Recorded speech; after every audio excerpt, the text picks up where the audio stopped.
Welcome to weekend with journalist Sai. ఈ వారం ఇటు ఆంధ్రప్రదేశ్ రాజకీయాలు, అలాగే అటు ఢిల్లీ రాజకీయాలు మధ్యలో తెలంగాణ రాజకీయాలు కూడా మున్సిపల్ ఎన్నికల నేపథ్యంలో చాలా హాట్గా నడుస్తున్నాయి. ప్రధానంగా వైఎస్ఆర్సీపీ ఆంధ్రప్రదేశ్ శాసన మండలిలో అయితే ప్రజల తరపున పోరాటం అయితే మొదలుపెట్టిందని చెప్పాలి. గట్టిగానే వాని వినిపిస్తోంది. అసెంబ్లీకి వెళ్ళి బయటకు వచ్చేసినా సరే మండలిలో మాత్రం ఏమాత్రం వెనక్కి తగ్గట్లేదు. ప్రధానంగా ఇప్పటివరకు విడుదల చేసిన సంక్షేమ పథకాల గురించి, అలాగే సంక్షేమ పథకాలు పూర్తిగా అమలు చేయకుండానే గవర్నర్ నుంచి చెప్పించారు, తల్లికి వందనంలో జరిగిన అన్యాయం గురించి ఇవన్నీ కూడా ప్రజల ముందుంచే ప్రయత్నం చేస్తున్నారు. అలాగే వేల కోట్ల భూముల్ని అప్పనంగా కట్టబెట్టేస్తున్నారు అతి తక్కువ ధరకే విశాఖలో అనేది కూడా తాజాగా బొత్స సత్యనారాయణ గారు రేట్ చేసిన పాయింట్.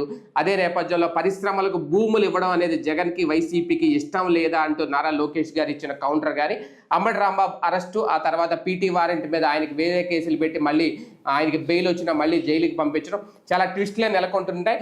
అలాగే ఎమ్మెల్యే అరవ శ్రీధర్కి సంబంధించి మరొక వీడియో అయితే రిలీజ్ అయింది. క్లోజ్ అయిపోయింది అనుకున్న అంశం మళ్ళీ తెర మీదకి తీసుకొచ్చారు. జనసేన మాత్రం పట్టించుకోవట్లేదా, ఎలాంటి చర్యలు ఉండవు, పార్లమెంట్లో జరుగుతున్న అంశాలకు సంబంధించి వీటన్నిటి మీద చర్చించే ప్రయత్నం చేద్దాం ఇవాళ వీకెండ్ విత్ జర్నలిస్ట్ సాయిలో. సార్, ముందుగా మండలిలో రేజ్ చేస్తున్న పాయింట్ అంటే ఇంకా అక్కడ తప్ప వేరే అవకాశం లేదు కాబట్టి వైసీపీ అసెంబ్లీలో చేయాల్సినవి అసెంబ్లీలో ఉపయోగించుకోవాల్సిన సమయం మండలిలో ఉపయోగించుకుంటుందని అనుకోవాలా? ఇక్కడ అంటే ప్రధానంగా ఈ తల్లికి వందనం గురించి కానీ, లేదంటే ఫీజు రియంబర్స్మెంట్ గురించి కానీ ఈ పోరాటం ఇక్కడ చేయడం వల్ల ప్రయోజనం ఏమన్నా ఉందా? అంటే పబ్లిక్కి అనుకునే మాటల్ని ప్రెస్ మీట్లలో మాట్లాడడం జగన్మోహన్ రెడ్డి చేస్తున్నారు. అసెంబ్లీకి వెళ్ళి అక్కడ ఇది నిలదీయడం అన్నటువంటిది వైసీపీ చేయలేకపోతుంది. అది ఒక పక్క ఫెయిల్యూర్. ఓ రకంగా 11 మందితోనే వెళ్ళి నువ్వు అక్కడ అడగచ్చు. అక్కడ జగన్ నిలదీసినప్పుడు వాళ్ళు సమాధానం ఏంటో చెప్తారు కదా. ఇప్పుడు తల్లికి వందనం ఉంది, కొంతమందికి డబ్బులు తగ్గించారు, 6-7 వేలే వేశారు అంటున్నారు. దానికి రీజన్ ఏమంటున్నారు వీళ్ళు? ఎస్సీ ఎస్టీలకి ఇది ఇస్తారు కదా స్కాలర్షిప్లు, ఆ స్టూడెంట్స్కి ఆ డబ్బులు ఎంతైతే వస్తుందో కేంద్ర ప్రభుత్వం నుంచి కానీ రాష్ట్ర ప్రభుత్వం వాటా ఉంటాయి కదా, అది కేంద్ర ప్రభుత్వ వాటా ఏదైతే ఉంటుందో ఆ డబ్బులు ఆపేస్తున్నారు అన్నటువంటిది. అది తమ హయాంలో ఇచ్చున్నారు అనుకోండి. అట్లాగా అంటే ఇక్కడ కొంతమందికి 7 వేలు వేశారు, 8 వేలు వేశారు. ఈ చెప్పేటటువంటి దానికి రీజన్ అది చెప్తున్నారు, ఎందుకు తగ్గినాయి ఈ డబ్బులు అన్నటువంటి దానికి. అది నిజమైతే ఆ విషయాన్ని వీళ్ళు మా హయాంలో అయితే మేము ఇట్లా ఇచ్చామని చెప్పచ్చు కదా జగన్మోహన్ రెడ్డి. మేమైతే ఆ స్కాలర్షిప్లతో సంబంధం లేకుండా ఇచ్చామని చెప్పచ్చు కదా. అది చెప్పలేకపోతున్నారు వీళ్ళు. దాని మీద స్పష్టత లేదు. అది ఈవెన్ మండల్లో వీళ్ళు అడగడం కూడా చేతకాలేదు. టీడీపీ వాళ్ళు అడిగి ఉండాలి అది బొత్స సత్యనారాయణ, లేదా వీళ్ళు కూడా ఒప్పుకొని ఉండాలి ఆ విషయం. దాంట్లో సిల్లీగా నడుస్తున్నది ఏంటంటే ఎవరిదన్నా మీకు తెలిసిన వాళ్ళది ఎవరిదన్నా కనుక రాకపోతే చెప్పండి, ఇట్లా మాట్లాడుతున్నారు. అది కాదు కావాల్సింది. అసలు ఏంటో విద్యాశాఖ వాళ్ళని అడిగితే చెప్తుంది కదా 7-8 వేల రూపాయలు. నేను విన్నదైతే కనుక ఆ స్కాలర్షిప్లు ఉండేటటువంటి వాళ్ళకి ఆ మిగతా డబ్బులు ఇవ్వట్లేదు అన్నటువంటిది. అది చెప్పేస్తే అక్కడితో క్లోజ్ అయిపోతుంది కదా ఇష్యూ. అప్పుడు మీ హయాంలో వీళ్ళ హయాంలో ఇచ్చున్నారు అనుకోండి వైసీపీ టైంలో, ఓకే ఆ స్కాలర్షిప్తో పాటు ఈ డబ్బులు కూడా ఇస్తే అదనపు బోనస్. ఆ ముక్కను వైసీపీ వాళ్ళన్న కనుక్కుని చెప్పాలి కదా. ఇక్కడ స్పష్టత లేదు. తల్లికి వందనం విషయంలో పైన మాట్లాడుకుంటున్నారు. ఇదేంటంటే పేపరోడికి విషయం వాళ్ళని వీళ్ళని కనుక్కుని తెలుసుకున్నప్పుడు సగం సమాచారం రాకపోతే రాసే వార్తలాగా ఉంది. వాళ్ళిద్దరు మాట్లాడుకో, ఒకళ్ళు అధికారం ఒకళ్ళు ప్రతిపక్షం. మా హయాంలో ఎట్ట జరిగింది, మీ హయాంలో ఎట్ట జరిగింది అనేటువంటిది చక్కగా చెప్పలేకపోతున్నారు. అట్లాగే మేము ఇప్పుడు ఇట్లా ఇస్తున్నాం, ఎందుకు ఇస్తున్నామని వీళ్ళు చెప్పలేకపోతున్నారు. కాబట్టి లోపం ఇద్దరి దగ్గర ఉంది. ఏదో వేగు పాలిటిక్స్ చేస్తున్నారు కానీ కన్స్ట్రక్టివ్గా దాని మీద వెళ్ళలేదు ఇద్దరు కూడా. నాకు అర్థమైనంత వరకు అయితే అలా కనబడుతుంది. కానీ నిజంగా తల్లికి వందనంలో జగన్ హయాంతో పోలిస్తే కంపేర్ చేస్తే తక్కువ మందికి, అలాగే తక్కువ ఒక సంవత్సరం ఎలాగే డిలే అయిపోయింది. ఇది ప్రజలు గమనించరా? లేదు అంటే ఫస్ట్ ఇయర్ ఇవ్వలేదన్నది కరెక్ట్, నో డౌట్. అందులో సెకండ్ ఇయర్ ఇచ్చింది ఎంతమంది పిల్లలు ఉంటే అంతమందికి ఇచ్చారు కాబట్టి అది జగన్ కంటే బెనిఫిటే కదా, బెటరే కదా. అది దాన్ని తప్పని ఎందుకు అనాలి మనం? దాంట్లో జగన్ ఇచ్చింది ఒకళ్ళకి, ఇంట్లో ఒకళ్ళకి, ఇద్దరికి ఇస్తామన్నది అప్పుడు చెప్పింది. అదే అంటుంది 6,000 వేయడానికి రీజన్ ఇదని కదా మనం మాట్లాడుతుంది. ఇప్పుడు 6,000, 8,000 వేయడానికి కారణం ఏంటంటే వాళ్ళకి స్కాలర్షిప్ వస్తే, స్కాలర్షిప్ వచ్చే వాళ్ళకి మిగతా డబ్బులు ఇప్పుడు వీళ్ళు 20,000 15,000 కదా, వాళ్ళకి 5,000, 6,000 స్కాలర్షిప్ వస్తుంది అనుకోండి, 10,000 వస్తుంది అనుకోండి, 5,000 వేశారని, 8,000 వస్తుందంటే ఆ మేర తగ్గించారు అన్నటువంటి చెప్తున్నారు అక్కడ. అదే ఆ ముక్కని చెప్పాల్సింది ఎవరు? అధికార పార్టీ చెప్పాలి, ప్రభుత్వం. అది అది ఫెయిల్యూర్ వాళ్ళది. అంతే. అదే సందర్భంలో మా హయాంలో ఇట్లా ఇచ్చాము, దాంతో సంబంధం లేకుండా ఇచ్చామని వీళ్ళ దగ్గర ఏమైనా ఫిగర్ ఉందా? విద్యాశాఖ మంత్రిగానే గది చేసింది బొత్స సత్యనారాయణ. ఆయనకి తెలియకపోవడం ఏంటి? ఆయన చెప్పుండాలి కదా స్పష్టత. మేమైతే అట్లాగే తీయలేదు. రావట్లేదేమో వీళ్ళ సభకి. అదే చెప్పేది, హోంవర్క్ చేయట్లా. వేగ్గా జాతిని ఉద్దేశించి ప్రసంగించేస్తున్నారు ఎవరికాళ్ళు. ప్లస్ ఏదో పంపుల దగ్గర పోట్లాడుకున్నట్టు మాట్లాడుకుంటున్నారు. అంతకు మించి ఏం లేదు, స్పష్టత లేదు, బాధ్యతాయుత తత్వం లేదు అక్కడ. ఇదివరకు పాయింట్ ఆఫ్ ఆర్డర్ లేవనెత్తేది కానీ, ఒక కన్స్ట్రక్టివ్ క్రిటిసిజం కానీ, విత్ డేటాతో జరిగేటటువంటి పోరాటాలు చూసాం. ఇప్పుడు అది పూర్తిగా విఫలమయ్యి కేవలం మేము ఒకళ్ళనొకళ్ళు విమర్శించుకోవడానికి పరిమితం అవుతున్నారు. సార్ ఇదంటే ఓకే, మొదటి సంవత్సరం వదిలేశారు, సెకండ్ రెండో ఏడాది ఇచ్చారు అనేది అన్ని విషయాల్లో కూడా అలాగే జరిగింది. రైతుల గురించి కూడా అదే ప్రస్తావన వచ్చింది, దాని గురించి కూడా మాట్లాడాలి. ఫీజు రియంబర్స్మెంట్ విషయంలో అయితే మొత్తం కంప్లీట్ అసలు పట్టించుకోవట్లేదు కదా సార్. దాని గురించి ఎందుకు అధికార పక్షం ఫెయిల్యూర్ని సరిగ్గా ఎత్తి చూపించలేకపోతున్నారు? వీళ్ళకి మెయిన్ అదే కదా ట్రబుల్. ఇప్పుడు మొన్న 1200 కోట్లు, ఇప్పుడు అసెంబ్లీ బిగిన్ అవుతున్న వేళ 1200 కోట్లు రిలీజ్ చేశారు వాళ్ళు, ప్రభుత్వం. అయితే దానికి సాక్షిలో రాసుకొచ్చారు ఏమని, ఇట్లాగా ఏది 7,000 కోట్లు 8,000 కోట్లు ఇవ్వాల్సి ఉంటే వీళ్ళు కేవలం 1,200 కోట్లే రిలీజ్ చేశారని. దానికి తెలుగుదేశం ఏం చెప్తోంది, తాము అధికారంలోకి రాగానే ఒక 600 కోట్లు ఒకసారి, 400 కోట్లు ఒకసారి, 700 కోట్లు ఒకసారి, ఇప్పుడు 1,200, దాదాపుగా 2,500 కోట్లు దాకా ఇచ్చాం. జగన్ 4,500 కోట్లు బకాయి పెట్టిపోయాడు, 5 ఇయర్స్తో ఇటు పక్కన చేస్తున్నామని చెప్పుకొస్తుంది. చంద్రబాబు బకాయిల్ని జగన్ తీరుస్తాడు, జగన్ బకాయిల్ని చంద్రబాబు తీర్చాలి, అది రూలు. ఏం చంద్రబాబు నాయుడు టిట్కో వెళ్ళని మరి పూర్తి చేసి ఇచ్చిపోయాడా? తర్వాత జగన్మోహన్ రెడ్డి ఇవ్వలేదా? లేకపోతే చంద్రబాబు నాయుడు కనకదుర్గ వారద అవన్నీ కట్టకుండా వెళ్ళిపోయాడు కదా, మరి జగన్ అవి పూర్తి చేయలేదా? కాబట్టి అదేదో జేబులో సొమ్ములు ఇచ్చినట్టు ఫీల్ కాకూడదు, చేస్తున్నాం అన్నటువంటిది స్పష్టత ఉండాలి. రెండో పాయింట్ ఏంటంటే, ఇలాంటి పరిణామాలని సరిగ్గా అవగాహన వచ్చేలాగా మాట్లాడడం. మేబీ నేను అనుకోవడం, ఈ ఇష్యూలో అది కూడా తీసుకొచ్చేస్తే డిస్టర్బ్ అవుద్దని ఆగినట్టున్నారు. సపరేట్గా దాన్ని తీసుకొస్తారనుకుంటున్నా, ఇంకా సెషన్స్ ఉన్నాయి కదా, సపరేట్గా అది తీసుకొస్తేనే చర్చ కరెక్ట్గా సాగుతుంది. అప్పుడైనా కరెక్ట్ పాయింట్ ఇది రైట్ చేయాలి. సరే నువ్వు అంతకుముందు తెలుగుదేశం ఎంత బకాయి పెట్టిపోయింది, వీళ్ళు వచ్చి ఎంత తీర్చారు, ఆ లెక్క తెచ్చుకోవాలి. డేటా తీసుకుని అసెంబ్లీలో మాట్లాడితే, అదే మండలిలో మాట్లాడగలిగితే బాగానే ఉంటుంది. కాకపోతే ఈ లోపల జరగాల్సిన అన్యాయం అయితే జరిగిపోతుంది కదా విద్యార్థి. ఏమన్నా అన్యాయం ఏం లేదు, ఇటు ఏమన్నా ఇవాళకి వాళ్ళ యుద్ధమా, ఇవాళ గెలిచేసి రేపు పొద్దున వెళ్ళిపోవటం అనడానికి. ఇదంతా ఏంటంటే సైకలాజికల్గా మైండ్ మీద ఇన్ఫ్లుయెన్స్, ఆగిపోయారు కదా సార్ చేరకుండా, వాళ్ళ జీవితాలతో చెలగాటమాటం అన్నది ప్రభుత్వం చేసేసిందండి. ఇవాళ కూడా అజ్ఞానంతో అహంకారంతో మాట్లాడుతున్నారు. ఓ రకంగా చెప్పాలంటే అజ్ఞానంతో అహంకారంతో మాట్లాడుతున్నారు. వాడు చేశాడు, వీడు చేశాడు, ఈ కాదు కదా ఇక్కడ సమస్య. ఫీజు రియంబర్స్మెంట్ ఆగిపోవడం అంటే కొన్ని లక్షల జీవితాలతో చెలగాటం ఆడినట్టు. అవును, భవిష్యత్తు వాళ్ళేది ఆ మేనేజ్మెంట్లను మేము చెప్పాం అంటే, మేనేజ్మెంట్లు వీళ్ళకైతే ఏం ఎదిరించేవాళ్ళు. వాళ్ళు ఏం చెప్తున్నారు, అయ్యా నీకు దండం పెడతాం, మా దగ్గర సీట్ లేదు, నువ్వు డబ్బులు కడతానంటే రా సీట్ తీసుకో, ఫీజు రియంబర్స్మెంట్ కింద అప్లై చేయమంటావు చేస్తాం, బట్ డబ్బులు నువ్వు కట్టేసి ఆ డబ్బులు వచ్చినాయి అనుకో నీకు ఇస్తాం, తీసుకుపో. అది రాలేదు అంటే మాత్రం ఈ డబ్బులు మాకు. ఇది కొన్ని కాలేజీలు చిన్న కాలేజీల వాళ్ళు ఏం చేస్తున్నారంటే 50% కట్టండి, రాకపోతే ఇదే చివరిలో ఆ 50% కడుదురు కానీ అని చెప్తున్నారు అనమాట. కొన్ని చిన్న కాలేజీలో అంటే కాలేజ్ సర్వైవల్ కోసం. పెద్ద కాలేజీల వాళ్ళు అయితే క్లియర్, డబ్బులు కట్టేసి జాయిన్ అవ్వండి, ఆ తర్వాత మీకు వస్తే తీసుకుందరు కానీ.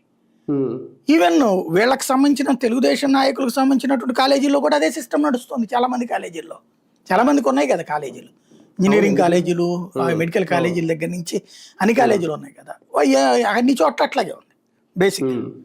అది చాలా పెద్ద సమస్య అనమాట. అంటే వాటిని ఎప్పట్లో అయితే షార్ట్ అవుట్ చేయలేదా ప్రభుత్వం, ఇంకా ఇంతే. అంటే వీళ్ళది ఎట్లా ఉందంటే, ఏదో అంటే 100 సమస్యలలో ఒక 3 పరిష్కరించి 300 పరిష్కరించినట్టు ప్రచారం చేసుకుంటున్నారు. ఇప్పుడు తల్లికి వన్న క్రిందటి ఏడాది అసలు ఏమి ఇవ్వాల, 45,000 కోట్లు మిగిలినట్టే కదా, డీబీటీ డైరెక్ట్ బెనిఫిషరీ ట్రాన్స్ఫర్. టోటల్గా చూస్తే 60,000 కోట్లు మిగిలినట్టు కదా. అందులో పెన్షన్లు తీసేద్దాం, ఓ 10,000 12,000 కోట్లు తీసేద్దాం, మిగతా దగ్గరగా 40,000 కోట్లు అయితే పెండింగ్ పోయినట్టే కదా. అప్పుడు దాంతో రోడ్లు వేసి ఉంటే మొత్తం 40,000 కోట్లతో రాష్ట్రంలో రోడ్లన్నీ పడి ఉండే, మొత్తం రోడ్లు కొత్తగా వేసి ఉండేవాళ్ళు. 40,000 కోట్ల కంటే ఎక్కువ అవ్వవు. 15,000 కోట్లు 20,000 కోట్లు అవుతాయి. మరి ఏం చేసినట్టు ఆ డబ్బులు? పోనీ అప్పు తీసుకోలేదా? 1,00,000 కోట్ల రూపాయల పైన అప్పు చేసేసారు లాస్ట్ ఇయర్. పోనీ ఈ ఇయర్ ఇప్పటికే 85,000 కోట్లు అప్పు చేసేసారు. ఏమైపోయినాయి ఆ డబ్బులు? ఎవరికి అర్థం కావట్లేదు ఆ డబ్బులు ఏమైపోతున్నాయో. ఇప్పుడు ఇవాళకి గుంటలు పూడుస్తున్నారు, కొన్ని చోట్ల చిన్న చిన్న రోడ్లు వేస్తున్నారు. కానీ ఈ ఏడాది ఇచ్చినటువంటి ఏమున్నాయని ఇప్పుడు ఆ ఏది 1800 ఇవ్వట్లేదు, నిరుద్యోగ భృతి ఇవ్వట్లేదు, 50,000 పెన్షన్ ఇవ్వట్లేదు. మెయిన్ ఆ ఇదివరకు జగన్ ఇచ్చినటువంటి దాంట్లో ఇప్పుడు వీళ్ళు కంటిన్యూ చేస్తుంది పెన్షన్ 1,000 రూపాయలు ఎక్కువ ఇచ్చి. అట్లాగే బస్సులు ఉచిత బస్సు, దానికేమో ఆర్టీసీకి ఏమి డబ్బులు ఇవ్వట్లేదు. అప్పుడు 400 ఎంతో వేసినట్టున్నారు అంతే.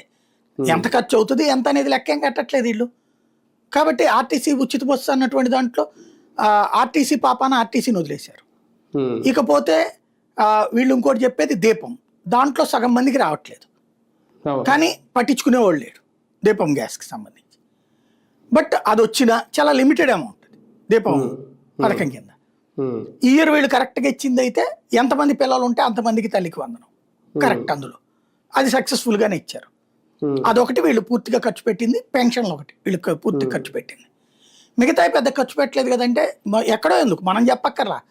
గవర్నర్ గారి ప్రసంగం ద్వారా వీళ్ళు చెప్పింది ఎంత 33,000 కోట్లు సంక్షేమానికి ఖర్చు పెట్టామని చెప్పారు. జగన్ టైంలో సంక్షేమం 60,000 కోట్లు. అధికారికంగా నిన్న గవర్నర్ స్పీచ్ అది 33,000 కోట్లు సంక్షేమం అని. అంటే 30,000 కోట్లు ఎగ్గొట్టారని తెలిసిపోతుంది కదా. అంటే ఇక్కడ క్లియరు, మేము జగన్కి మళ్ళీ డబ్బులు పంచాం, డబ్బులు పంచితేనే ఓడగొట్టారు అతన్ని, పంచొద్దని మాకు ఓటేశారు కాబట్టి మేము పంచట్లేదన్న సంకేతం ఇస్తున్నారు వాళ్ళు. క్లియర్ అది. ఇక దాంట్లో ఏముంది చెప్పుకోవడానికి? అంతే. ఇప్పుడు పంచిన వేస్ట్ అనుకుంటుందేమో ఇప్పుడు ఇచ్చిన, అంతే కదా. చివరి ఏడాది ఏమైనా కావాలంటే చూసుకుందాం అనేది. కనీసం రైతులకు ఇచ్చిన హామీ కూడా నిలబెట్టుకోలేకపోయారు అని అనుకోవాలా? ఇది కూడా ఇప్పుడు దాదాపుగా ఓకే ఇంకా 2 నెలలు టైం ఉందనుకోండి, 2 ఏళ్ళు పూర్తి అవ్వడానికి. వీళ్ళు చెప్పిన దాని ప్రకారం చూసుకున్న ఈ పాటికి 40,000 రూపాయలు ఒక్కొక్క రైతు అకౌంట్లో పడాలి. కానీ ఓకే ఒక సంవత్సరం పడలేదు, రెండోడు కూడా పూర్తి కాలేదు అనేది. ఒక పక్క రైతులు చూస్తూ ఉంటే వాళ్ళ మీద ఉన్న అప్పులు ఈ లెక్కలు చూస్తూ ఉంటే కనీసం పెట్టుబడికి కూడా వాళ్ళ దగ్గర డబ్బులు లేదు. మొన్న మోందా తుఫానికి సంబంధించి కూడా ఇంకా పరిహారాలు పడలేదు అనేది. అంటే ఇలాంటి సమస్యల మీదైనా మాట్లాడతారా ఈ సమావేశాల్లో? ఒక పరిష్కారం చూపిస్తారా లేదా? పరిష్కారాలు ఎట్లుంటాయి అంటే ఎదురుదాడి చేయడమే ఉంటాయి. ఇప్పుడు అధికార పక్షం ఎంతసేపటికి మీ టైంలో రైతులందరూ అల్లాడిపోతే మా టైంలో రైతులు సంతోషపడ్డారని మాట్లాడుతుంటుంది. నిజంగా భావోద్వేగంతో కూడినటువంటి బాధ్యతతో మాట్లాడతారా? లేదు. కొంత తటస్థుడుగా ఏమైనా వ్యవహరిస్తాడంటే పవన్ కళ్యాణ్ కూడా లేదు. ఇదివరకు వైసీపీ టైంలో రైతుల సమస్యలన్నీ ఎత్తిన పెట్టుకున్నాయని ఇప్పుడు ఒక్కటి మాట్లాడట్లేదు, దానికి సంబంధించి ఎత్తట్లేదు, నోరెత్తట్లేదు అసలు. కాబట్టి అక్కడ ఇష్యూ పక్కకి వెళ్ళిపోతుంది. ఇక్కడ రైతులకు సంబంధించి క్రిందటి ఏడాది వెయ్యని మాట వాస్తవం. ఈ ఏడాది 2 సార్లు వేశారు, 3వది వేస్తారు. కేంద్ర ప్రభుత్వం డబ్బులు వేసినప్పుడే వేస్తున్నారు వీళ్ళు. కేంద్ర ప్రభుత్వం రేపు మార్చి తర్వాత వేసింది అనుకోండి, ఈ ఆర్థిక సంవత్సరం పోయినట్టే. అంటే అప్పుడు 2 కిస్తీలు ఇచ్చినట్టు వీళ్ళు ఈ ట్రిప్. క్రిందటి ఏడాది వీళ్ళు ఇస్తానన్న 20,000లో 6,000 కేంద్ర ప్రభుత్వం వేసినవి వచ్చినట్టు, 14,000 వీళ్ళు ఎగ్గొట్టారు క్రిందటి ఏడాది. ఈ ఏడాదిలో ఇప్పటికీ 9,000 ఇచ్చినట్టున్నారు ఒక్కొక్కరికి. మొత్తం 14,000 కదా వీళ్ళు ఇవ్వాల్సింది, 6,000 కేంద్రాన్ని పోను. ఇప్పటికీ 5,000 ఒకసారి, 4,000 ఒకసారి వేసినట్టున్నారు. ఇంకొక 5,000 ఇవ్వాలి వాళ్ళకి. అది కూడా కేంద్రం వేసిన డబ్బులతో 2 సార్లు వేశారు అంతే.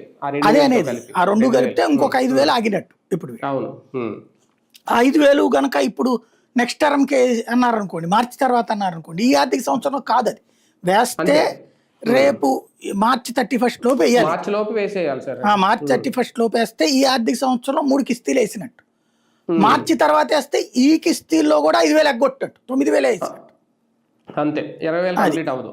అంతే, అది మోసం చేసినట్టే. కాకపోతే నేను ఇందాక చెప్పినట్టే జగన్ అన్ని ఇస్తేనే ఓడగొట్టేటప్పుడు మాకేంట్లే అనే ఫీలింగ్తో ఉన్నట్టు వీళ్ళు అక్కడ మొహమాట. అంటే సంక్షేమం విషయంలో జగన్ కన్నా మెరుగైన సంక్షేమం ఇస్తామని ఎన్నికల ముందు చేసిన ప్రచారం ఉన్నప్పుడు దాన్ని ప్రశ్నించాల్సిన అవసరం అయితే వైసీపీ మీద ఉంటుంది. ఓకే, వాళ్ళు ఎలాగ అసెంబ్లీకి వెళ్ళట్లేదు కాబట్టి బయట లేదంటే మండలిలోనో ఆ పోరాటాలు అయితే చేస్తున్నారు, కానీ అక్కడ పరిష్కారం అయితే ఏమీ కనిపించట్లేదు. ప్రజలకు మరి ఎవరు సమాధానం చెప్తారు? అంటే ప్రజలకు సమాధానం చెప్పాల్సిన అవసరం లేదన్నది కదా ప్రభుత్వపు ఉద్దేశము. అంతే, జగన్ వైసీపీని తిడితే అదే సమాధానం వాళ్ళ దృష్టిలో, తిట్టడాలా, అరెస్టులు చేయాలి. అదే సందర్భంలో అధికార పక్షానికి సంబంధించి ఇట్లాంటి వాటి మీదన ఇదివరకు అయితే కనుక జగన్ 48 గంటల నిరాహార దీక్షలు అట్లాంటివి చేసేవాడు. ఇప్పుడు అట్లాంటి ప్లానింగ్ చేయట్లేదు. బయట ఆ ఆస్పెక్ట్. వెళ్ళినప్పుడు పరామర్శలు ఈ వరకే వెళ్తున్నాడు. మేబీ నేను అనుకోవడం వచ్చే ఏడాదికి అవి ఏమైనా ప్లాన్ చేస్తారేమో. ఏది ఇప్పుడు ఏదో ఆర్గనైజ్డ్ ప్లాన్ అనుకుంటున్నారు కదా, సంస్థాగత నిర్మాణం చేశాక, అందుకోసం ఆగుతున్నట్టున్నారు. సార్, రెండు కాన్సెప్ట్లు, ఇటు అమరావతి అటు విశాఖ. ఓకే, డెవలప్మెంట్ ఆస్పెక్ట్లో చూసినప్పుడు రెండు చోట్ల కూడా భూములు లేదంటే కంపెనీలు పరిశ్రమలను ఆకట్టుకోవడం ఇదంతా. ఇక్కడ ఎప్పటికీ ఎకరం 99 పైసలకు, లేదంటే నిన్న ఆయన బొత్స సత్యనారాయణ గారు ఆరోపించినట్టు ఎకరంలో ₹1,00,000 30 ఎకరాలంటే 30 లక్షలకు ఇచ్చారట. గీతం వాళ్ళకి ఇప్పటికీ కూడా 99 పైసలకే కట్టబెడుతున్నారు. అంటే ఇప్పటికీ అవసరం ఉందా, లేదు రియల్ ఎస్టేట్ వ్యాపారులకి రియల్ ఎస్టేట్కి కట్టబెడుతున్నారా అప్పనంగా భూములు? ఎలా చూడాలి ఈ వ్యవహారాన్ని? ఇక్కడ పరిశ్రమల్ని ప్రోత్సహించడానికి భూముల్లో రాయితీలు ఇవ్వడంలో తప్పు లేదు, కానీ దోచిపెట్టడం మాత్రం తప్పు. ఇప్పుడు పరిశ్రమలు ఎక్కడ ప్రోత్సహించాలి? భూముల ధరలు అంటే మనకి ఎక్కడైతే వెనుకబడిన ప్రాంతం ఉంది, అనంతపురంలో 100 ఎకరాలు వితౌట్ డబ్బులు, 99 పైసలు కదా, అసలు 5 పైసలు తీసుకోబాక, లేదా 5 పైసలే తీసుకో. దానివల్ల ప్రయోజనం ఉంటుంది, ఆ ప్రాంతానికి అభివృద్ధి ఉంటుంది. ప్రకాశం జిల్లాలో ఇవ్వు అట్లాగా, కావాలంటే 200 ఎకరాలు, లేదా అదేది కడపలో ఇవ్వు, కర్నూలులో ఇవ్వు, లేదా పల్నాడులో ఇవ్వు, అట్లాగా తప్పు లేదు.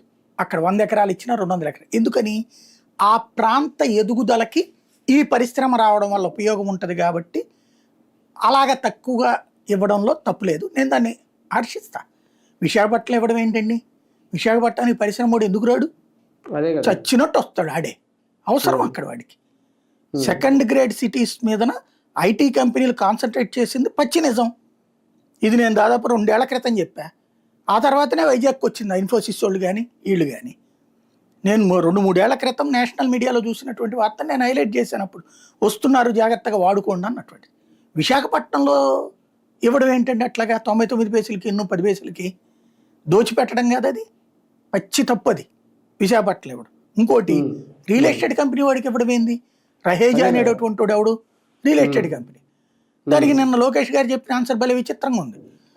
వాడు హైదరాబాద్లో బిల్డింగ్లు కట్టాడు, 1,00,000 చదరపు అడుగులు ఎంతో కట్టేసి ఇస్తే దాంట్లో 1,00,000 మంది ఉద్యోగాలు పొందుతున్నారు అన్నటువంటిది. వాడికి ఏమైనా ఫ్రీగా ఇచ్చాడేంది ఆ కంపెనీల వాళ్ళందరికీ? అది తీసుకుంటాడుగా. అక్కడ ఏమైనా ఫ్రీగా కొనుక్కున్నాడు? అక్కడ దాంట్లో ఫ్రీగా ఇవ్వలేదుగా అక్కడ ప్రభుత్వం రహేజాకి. ఇంకోటి, మరి అట్లాంటప్పుడు ఏపీఐఎస్సి రద్దు చేసి పడేయండి. ఎందుకు ఇంకా మనకి ఆంధ్రప్రదేశ్ ఇండస్ట్రియల్ ఇన్ఫ్రాస్ట్రక్చర్ కార్పొరేషన్ అంటూ ఏపీఐఎస్సి అని పెట్టడం ఎందుకు? ఇన్ఫ్రాస్ట్రక్చర్ నువ్వు ఎందుకు కట్టవు? ఇప్పుడు ఆడ ఏమన్నా పెద్దది ఏది బ్రిటన్లోనూ, లేకపోతే కనుక ఇథియోపియాలోను, మలేషియాలో ఉన్నటువంటి అంతర్జాతీయ కట్టడాలు, ఏదో గ్రాంధిక కట్టడాలు ఏమైనా కడతాడే ఏంది? సాంస్కృతిక కట్టడాలు కాదు కదా. ఓ బిల్డింగు మొత్తం అద్దాలు, ఫ్లోర్లు వేస్తాడు, అద్దాలు అది కడతాడు, ఎవడికాడికి తీసుకోమని చెప్తాడు చదరపు అడుగులు, ఎవడికాడు దాంట్లో పెట్టుకుంటారు, అంతే కదా లెక్క. ఆ బిల్డింగ్ మీరు కట్టలేరా? ఏపీఐసి కట్టలేదా? నీ దగ్గర డబ్బులు లేవా? బ్యాంక్ వాడిని అడుగు, అప్పిస్తాడు. ఏపీఐసి పేరు నిన్న అప్పులు తీసుకుని ఉంటారు. మీరు ఏం చేశారు ఆ డబ్బులన్నీ? ఆ డబ్బులతో ఇట్లాంటి బిల్డింగ్లు కట్టించారనుకోండి, అద్దెలు వస్తాయి కదా. ఇప్పుడు రహేజా వాడికి ఏంటి? అద్దెల కిందన 1,000 కోట్లు వస్తున్నాయి వాడికి. ఎవడబ్బా సోమని వాడికి ఇవ్వాలి మనం తీసుకెళ్ళి? వాడికి విశాఖపట్నం ఎందుకు ఇవ్వడం? పోనీ వాడికి కూడా నువ్వు నేను చెప్పినట్టు అనంతపురంలోనో పల్నాడులోనో ఇవ్వు, అక్కడికి వచ్చి పెట్టించమని చెప్పండి దమ్ముంటే. వాడిని చూసి సాఫ్ట్వేర్ కంపెనీలు వాళ్ళు వస్తున్నారా? ఇంకెందుకు మనం ప్రభుత్వం మూసేసుకుంటే పోలేదా? వాడిని చూసి వచ్చేది ఏంది? వాడికి చెప్పు, కర్నూలులో ఇవ్వు, లేకపోతే కనుక పల్నాడులో ఇవ్వు, లేకపోతే నూజివీడి దగ్గర ఇవ్వు, బెజవాడలో తెమ్మనమన్నాడు దమ్ముంటే కంపెనీల్ని. అక్కడ ఇయ్య నువ్వు ల్యాండ్. ఎందుకు ఇవ్వరు ఇక్కడ? ఎక్కడైతే విశాఖపట్నంలో హైలీ కాస్ట్లీయెస్ట్ ఏరియా, అప్పటికే సాఫ్ట్వేర్ కంపెనీలన్నీ వచ్చి కొండ మీద కూర్చుంటాయి. ఎప్పుడో నేను వైజాగ్లో పనిచేసే రోజుల్లోనే కవర్ చేశాను నేను కొనెక్స్ అలాంటి సాఫ్ట్వేర్ కంపెనీలన్నిటి, అక్కడికి వచ్చినటువంటి కంపెనీలన్నిటిది. ఆ కొండపైన అప్పుడే వాళ్ళు బిల్డింగ్లు కడతంటే పులులు వచ్చి పనిచేసే కూలీలను ఎత్తుకుపోయినటువంటి సంఘటనలు ఎన్ని కూడా కవర్ చేసాం ఆ రోజుల్లో. అప్పుడే ఉన్నాయి సాఫ్ట్వేర్ కంపెనీలు. ఎప్పుడు ఇది 2007-2008 సందర్భంలో అప్పటికే ఉన్నాయి కొన్ని కంపెనీలు ఆ కొండపైన. నేను ఎప్పుడు ఎన్నోసార్లు చెప్పింది అదే, రుషికొండలో కొండ పర్యావరణం అంటే ఆ పక్కనే కదా రావు సాఫ్ట్వేర్ కంపెనీలు ఉన్నాయి. రుషికొండలోనే ఇంకొక కొండ మీద ఉన్నాయి కదా, ఈ కొండకి ఏం బాధ అని చెప్పింది. అందుకే నేను అప్పుడు అలాంటి సందర్భంలో అక్కడ ఆల్రెడీ సాఫ్ట్వేర్ కంపెనీలు వస్తున్న ఊరిని వదిలేసేసి గూగుల్ వాడికి రహేజా వాడు చెప్తే వచ్చాడా, లేకపోతే ఇన్ఫోసిస్ వాడికి రహేజా వాడు చెప్తే వచ్చాడా? ఎవడు మాత్రం అక్కడికి విశాఖపట్నం అనేటటువంటిది దేశంలో టాప్ 10లో ఉంది, కాస్మోపాలిటన్ సిటీ. కాబట్టి వస్తారు ఆటోమేటిక్గా. అక్కడ తీసుకెళ్ళి రహేజేవాడికి ఇవ్వడం ఏంటి? ఇది ఖచ్చితంగా ద్రోహం, ఓ రకంగా జనం సొమ్ముని దోచిపెట్టడం. మేబీ దాని ద్వారా క్విడ్ ప్రోకో జరిగిన ఆశ్చర్యపోనక్కర్లేదు. అందుకోసం తప్పించేవారు. ఒకప్పుడు ఇదే రహేజా వాళ్ళకి సంబంధించి రాజశేఖర రెడ్డి టైంలో వాళ్ళని నిందితులుగా చెప్పారు, జగన్ సంస్థలో పెట్టుబడులు పెడుతున్నారు అది ఇది అనేసి. మరి వాళ్ళు వచ్చేటప్పటికి వీళ్ళు ఎట్టా దాన్ని ప్రోత్సహిస్తున్నారు అంటే అప్పుడు ప్యాకేజ్ ఇటుకు వస్తుందా దాంట్లో? అసలు ఏపీఐఎస్ అనేది ఉందెందుకు నాకు అర్థం కాదు. అది ఏపీఐఎస్ అనేది పెట్టిందే ఇట్లాంటి ఇన్ఫ్రాస్ట్రక్చర్ కదా. మరి నువ్వు ఇన్ఫ్రాస్ట్రక్చర్ నువ్వే పెట్టు. వాడెవడో ఎందుకు గొట్టంగాడు, మీడియేటర్ గాడు? ఒకవేళ లేదు, వాడితో కన్సల్టెన్సీ కింద అగ్రిమెంట్ అవ్వు, వాడు కంపెనీలు తీసుకురావాలి, నువ్వు బిల్డింగ్ కడతానని చెప్పేసి. కావాలంటే వాడికి 10 రూపాయలు తెచ్చినందుకు. ఇప్పుడు మనకి బ్రోకర్లు వస్తారండి, ఆ బ్రోకర్కి ఇస్తా ఇంటి డబ్బులు మొత్తం ఇచ్చేత్తమైంది. ఇప్పుడు రియల్ ఎస్టేట్ ఆయన ఒక అపార్ట్మెంట్ కడతాడు, లేకపోతే ఒక 10 విల్లాలు కడతాడు. ఆయన మనం వెళ్ళి కొనుక్కుంటాం, మనకి మధ్యన కుదిర్చేది బ్రోకరు. బ్రోకర్కి 1% కమిషన్ ఇస్తాం, కానీ బ్రోకర్కి ఇంటి సంపాదన అంతా తెచ్చిచ్చేస్తామా? ఇప్పుడు రహేజా అనే బ్రోకర్ గాడికి మొత్తం ఆస్తి రాసి ఇచ్చేస్తున్నారు. అది పచ్చిదాగా, నో డౌట్ అందులో. అది సరిగ్గా బొత్స కరెక్ట్గానే ప్రజెంట్ చేశారు. లోకేష్ చెప్తున్న దబాయిస్తున్నారు తప్పించి దాంట్లో నేను అనేది ఏంటంటే నువ్వు అమరావతిలో ఎందుకు తీసుకొచ్చుకోలేదు? పైగా పరిశ్రమలు రావడం ఇష్టం లేదా వైసీపీకి? ఇక ఈ ఉపన్యాసాలు చాలా చెప్పచ్చు మనం.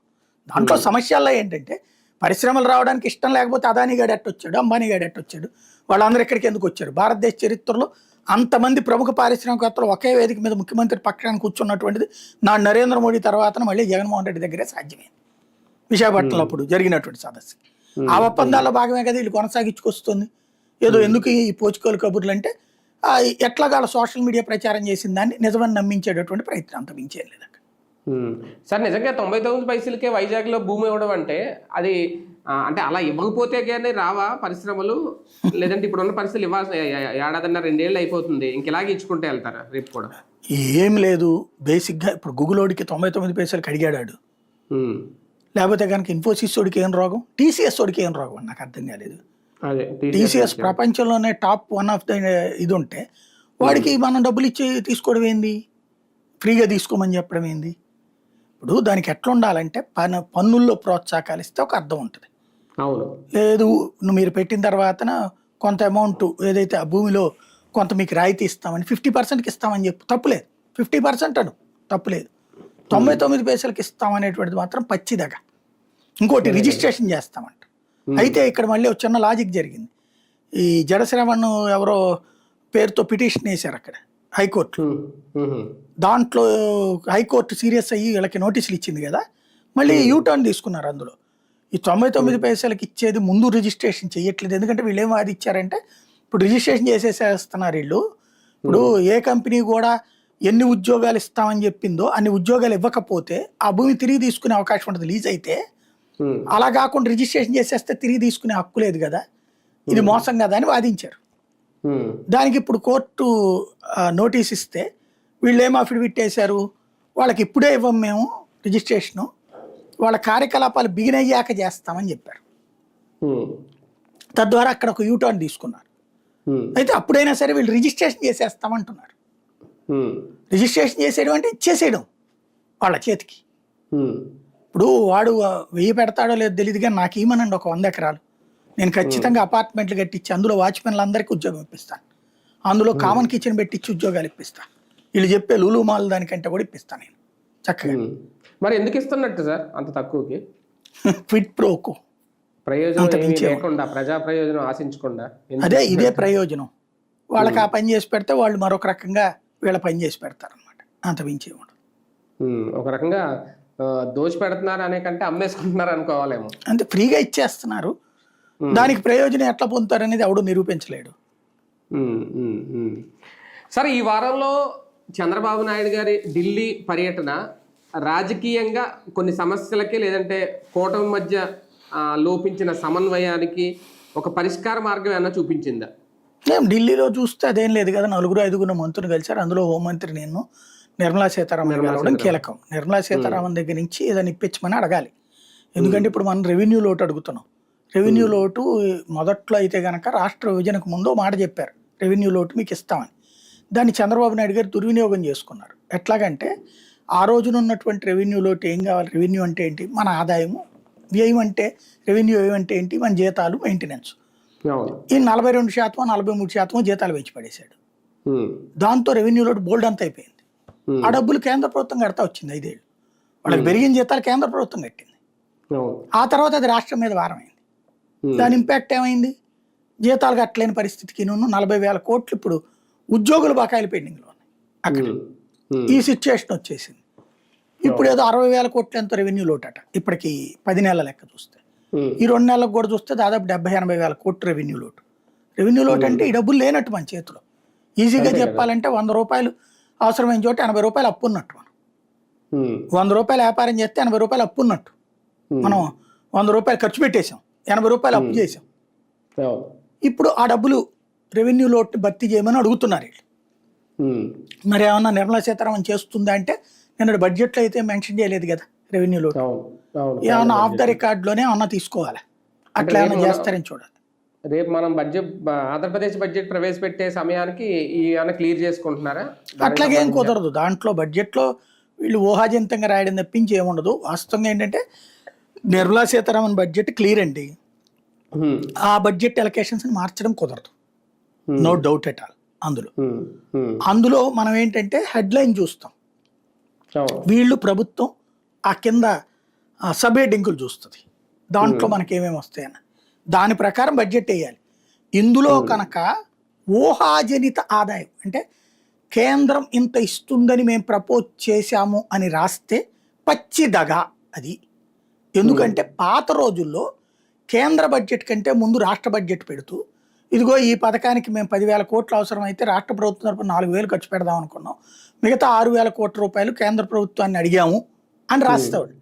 నేను మున్సిపాలిటీల బడ్జెట్లు కూడా చూసాము, మా బెజవాడ కార్పొరేషన్ బడ్జెట్లో కూడా ఇదిగో మేము ఈ పథకానికి 100 కోట్ల రూపాయలు ఖర్చు అవుతుంది, కార్పొరేషన్ తరపున భారం అయినా సరే 10 కోట్లు ఖర్చు పెట్టాలని నిర్ణయించాం, మిగతా 90 కోట్లు రాష్ట్ర ప్రభుత్వం పెట్టుకోవాలని చెప్పి తీర్మానాలు చేసినవి ఉన్నాయి బడ్జెట్లో.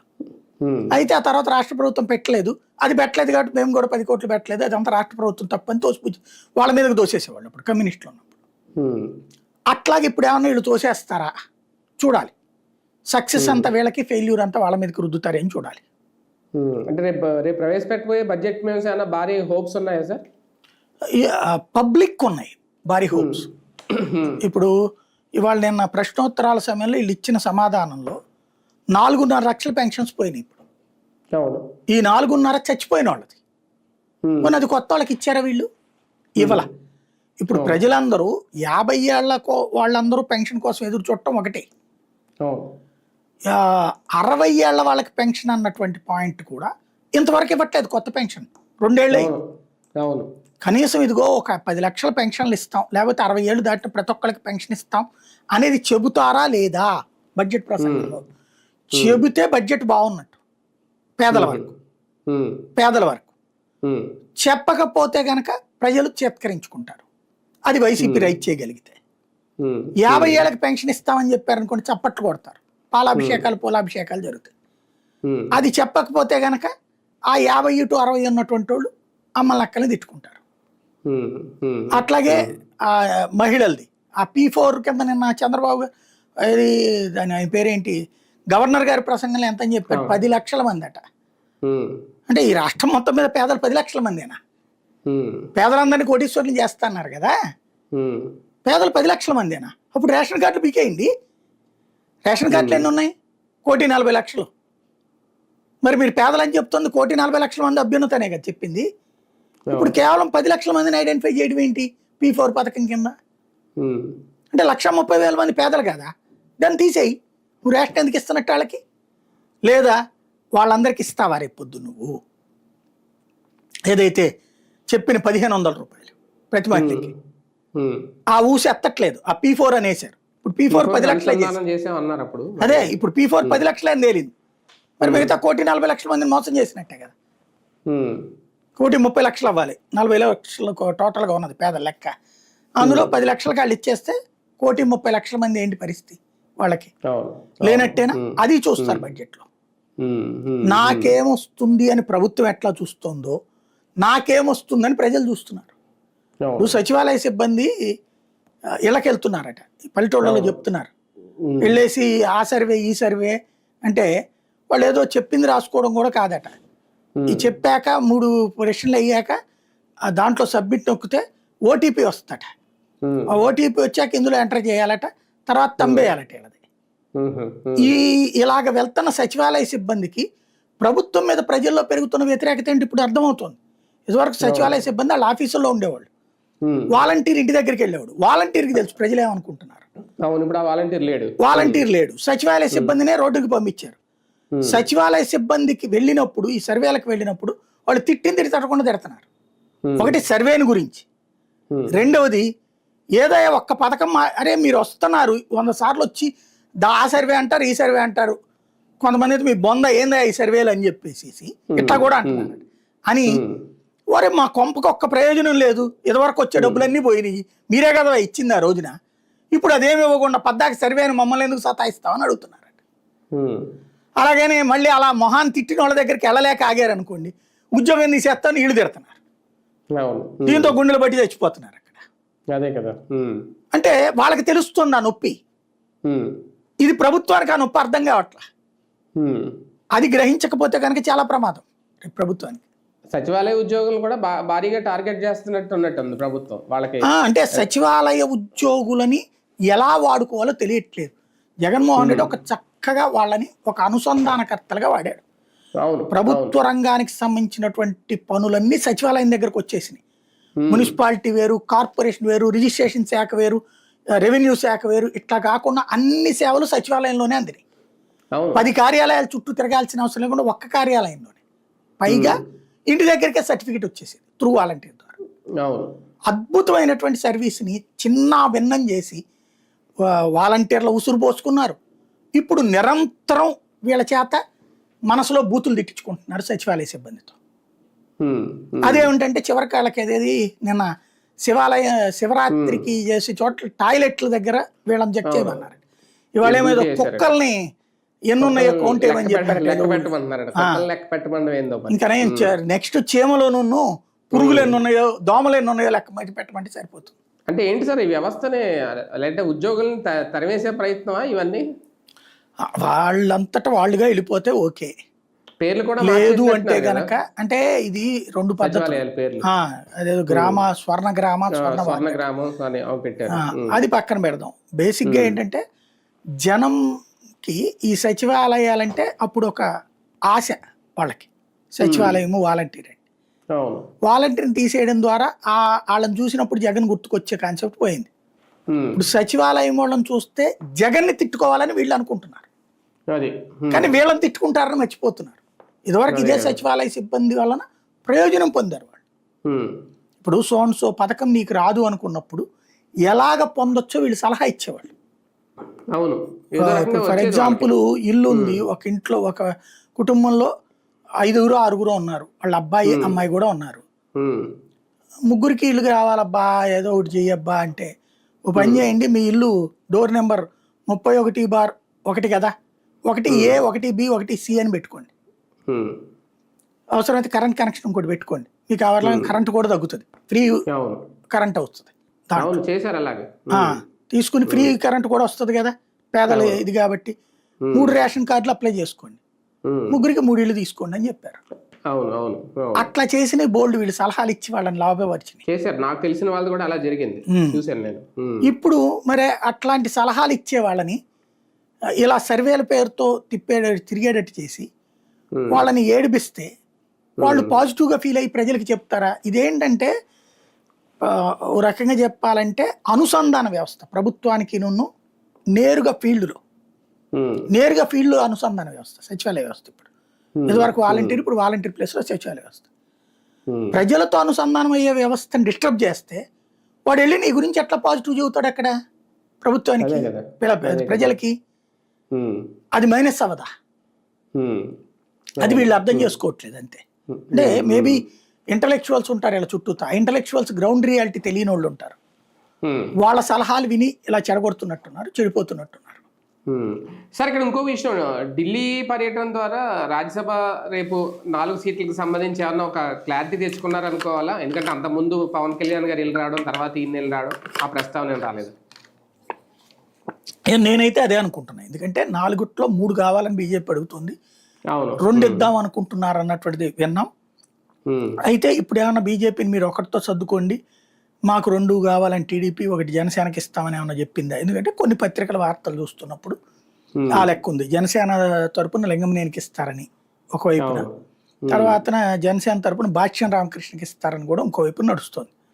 ఇంకో పక్కన ఇతని పేరేంటి, ఇప్పుడున్న సానా సతీష్ కంటిన్యూ చేసి కిలార్ రాజేష్ కూడా యాడ్ చేస్తారని ఇంకోటి నడుస్తుంది. అట్లాగే ఈ ఇతని పేరు కూడా వినబడుతుంది, భాష్యం రామకృష్ణ తెలుగుదేశం తరపున అన్నటువంటి. రాధాలు బొమాలు ఇవన్నీ కూడా మనం రాసుకోవడమే. వరలరామయ్య గారి పేరు రాసినట్టే ఉంటుంది పాపం. వీళ్ళందరికీ ఆశలు రేకెత్తించడం తప్పించి ఏం లేదు అక్కడ. అంటే ఇప్పుడు కాపు సామాజిక వర్గం గురించి కొంచెం బలంగా వినిపిస్తుంది కాబట్టి ఈ టైంలో రాధాకి ఇస్తారేమో ఏదో కొన్ని లెక్కలు అయితే వేస్తున్నారు కొంతమంది. అప్పుడు జనసేన తరపున ఇప్పించాలి కదా ఆ లెక్కనైతే. ఇంకోటి రాధా వంగవీటి కుటుంబానికి తగిన ప్రోత్సాహం పవన్ కళ్యాణ్ ఉన్నంత వరకు ఎవరేమో మరి. ఎందుకంటే మొన్నటిసారి టికెట్ ఎందుకు ఇవ్వలేదు రాధాకి? అందుకే కదా కారణం. అంటే మరొక కాపు లీడర్ని ప్రమోట్ చేయడం ఇష్టం లేదు పవన్ కళ్యాణ్కి.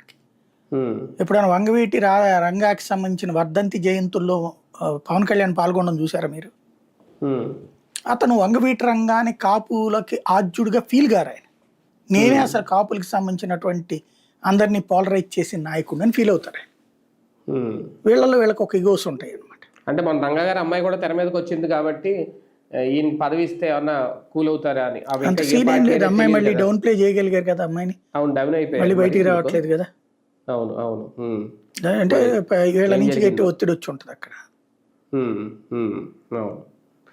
సరే, ఇదే టైంలో అంబటి రాంబాబు గారి అరెస్టుతో ఓకే కాపు సామాజిక వర్గం అంతా బయటకు వచ్చింది అనేది లేదు, గుంటూరు వరకే లేదంటే వైసీపీకి సంబంధించిన కాపులు మాత్రం వచ్చారు, అందులో రాలేదని. కానీ ఇదే టైంలో పీటీ వారెంట్ల మీద మళ్ళీ ఆయన అరెస్టులు చేయడం అది రేపొద్దున మైనస్ అవదా? అదే వైసీపీకి ఒక మంచి సంకేతమా? ఎలా చూడాలి? ఒక టార్గెట్ తెలుగుదేశంలో అచ్చెన్నాయుడు అరెస్టో, అయ్యన్న పాత్ర ఇంటి మీదకి బుల్డోజరు, లేకపోతే రవీంద్ర అరెస్టో ఇట్లాంటివి చేసినప్పుడు జగన్ ఏమనుకున్నాడు, అబ్బే ఏం కాదు మనకి, అంటే మనం సంక్షేమ పథకాలు ఎట్లాగో ఇస్తున్నాము, సంక్షేమ పథకాలు ఇస్తున్నప్పుడు ఇవన్నీ జనం పట్టించుకోరు, ఈ మన ప్రతీకారాల్లో పెద్ద ప్రాబ్లం ఏం లేదు, మన పార్టీని ఇబ్బంది పెట్టారు కాబట్టి అని అనుకున్నాడు ఆయన. కానీ ప్రజలు దాన్ని విధ్వంసం అనుకున్నారా, పాజిటివ్ అనుకున్నారా? అది విధ్వంసం అని ప్రొజెక్ట్ చేసినట్టు తెలుగుదేశం రెడ్ బుక్ రాజ్యాంగం కోసం, లేకపోతే తమ కార్యకర్తల మానసిక సంతృప్తి కోసం. అప్పుడు మనమే చాలాసార్లు తిట్టాం, ఏం పద్ధతి ఇది వైసీపీదని. అప్పుడు అన్నా వాళ్ళని ఆ మాత్రం తగలాలన్నా అని మాట్లాడిన వాళ్ళు ఉన్నారు. అదే కాన్సెప్టు తర్వాత వాళ్ళకి ఇప్పుడు దెబ్బ తగులుతుంటే విలవిల్లాడిపోతున్నారు.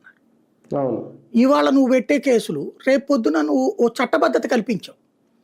వాళ్ళకి సంస్కారం లేదని చెప్పిన వాడి నీకు సంస్కారం లేకపోతే ఇద్దరు సంస్కారహీనుల మధ్యన ఎవరికి తక్కువ సంస్కారహీనత్వం ఉందో వాళ్ళకే కదా రేపు పొద్దున జనం ఎంచుకోవాల్సింది. ఇవాళ నువ్వు పెడుతున్నటువంటి తప్పుడు కేసులు అనేది ఓపెన్ సీక్రెట్. ఏంది బ్యారికేడ్ దోశారని ఆ లెక్కనైతే అమ్మలక్కలు తిట్టినీ లేవా డైరెక్ట్గా? వీళ్ళ యాత్రలో వీళ్ళ సభల్లో చెప్పులు తీసుకుని చూపెట్టినవి, కొడతా నాకు కొడకల్లారా అన్నటువంటి మాటలు లేవా ఆ రోజున? లం కొడకలు మాట్లాడినవి లేవా వీళ్ళ భాష? మరి అప్పుడు మాట్లాడితే మేము మాట్లాడితే నీతి, ఎదురోళ్ళు మాట్లాడితేనే బూత్ అంటే ఎట్లాగా? కాబట్టి ఇక్కడ బూతులు తిట్టడాలా ఈ వ్యవహారం అంతా కూడా మేము తిడితే పడుండాలి, మమ్మల్ని తిడితే మాత్రం లోపలేస్తాం అంటే దెన్ గుడ్, మంచి సంప్రదాయమే ఇచ్చారు. ఇప్పుడు రకంగా జగన్ క్లియరెన్స్ ఇచ్చేశారు. రేపు పొద్దున ప్రతీకార రాజకీయం పతాక స్థాయికి తీసుకెళ్తాడు. తనని అరెస్ట్ చేయించి చంద్రబాబు జైల్లో పెట్టించాడు సోనియా గాంధీతో అన్న కక్ష ఉండేవి ఎంత ఇబ్బంది పెట్టినప్పుడు, ఇప్పుడు జగన్ మేము ఇబ్బంది పెట్టామంటే అప్పుడు పరోక్షంగా చేసింది టీడీపీ, ఇప్పుడు ప్రత్యక్షంగా చేస్తుంది. రేపు పొద్దున్న జగన్ కూడా ప్రత్యక్షంగానే చేస్తాడు కదా. పత్రికలు కూడా ఇప్పుడు రాసుకున్నట్టు ఇప్పుడు సాక్షి వాళ్ళు అయ్యయ్యో అని రాస్తారు, రేపు ఈనాడు జ్యోతి అయ్యయ్యో అని రాసుకుంటాయి. ప్రజలు ఏం ఫీల్ అవుతారు? ఆ తొక్కలే ఆడేయలేదే ఈడేసాడు అంటారు. దెన్ అక్కడ ప్రజాస్వామ్యతమైనటువంటి చర్చ జరుగుతుందా, నియంతృత్వం మీద చర్చ జరుగుతుందా? ఇది ఆలోచించుకోవాల్సిన అంశం. కాకపోతే అంబటినే అంటే వరుసగా ఇప్పటి వరకు టార్గెట్ చేసిన నాయకుల తర్వాత అంబటిని లేదంటే ఇప్పుడు జోగి రమేష్ ని వ్యక్తిగతంగా టార్గెట్ చేస్తున్నట్టు ఏమన్నా అనిపిస్తుంది? అట్లేం లేదు, అక్కడ కాకాన్ని నోటీసులు ఇస్తున్నారు, భూమనకి నోటీసులు ఇస్తున్నారు. అంటే మనం ప్రభుత్వంలోకి వస్తే వేధించవండి, వాళ్ళైతే వేధిస్తారు అని ఫీల్ అయ్యారు అప్పుడు టీడీపీ అంటే కార్యకర్తలు, ఎవరైతే కొంతమంది అధికారంలో కట్టర్ గట్టిగా కార్యకర్తలు. మాట్లాడారో, ఎవరైతే వాయిస్లు గట్టిగా వినిపించినాయో వాళ్ళు ఏదో కేసులో లోపలేస్తున్నట్టుగా ఉందా? నేను అంటోంది అక్కడ టీడీపీలో ఉన్న కట్టర్ కార్యకర్తలు ఎవరైతే ఉంటారో, చంద్రబాబు గారి మీద అసంతృప్తి వ్యక్తం చేసిన యంగ్స్టర్స్ యొక్క కోరిక తీర్చే ప్రయత్నమే ఈ రెడ్ ఐ రాజ్యాంగం. అంతే. వాళ్ళని నిరంతరం వేధిస్తూ ఉండాలి ఎవరో ఒకళ్ళు, వైసీపీ వాళ్ళు. అదొక రకమైనటువంటి శాడిస్టిక్ ప్లెజర్.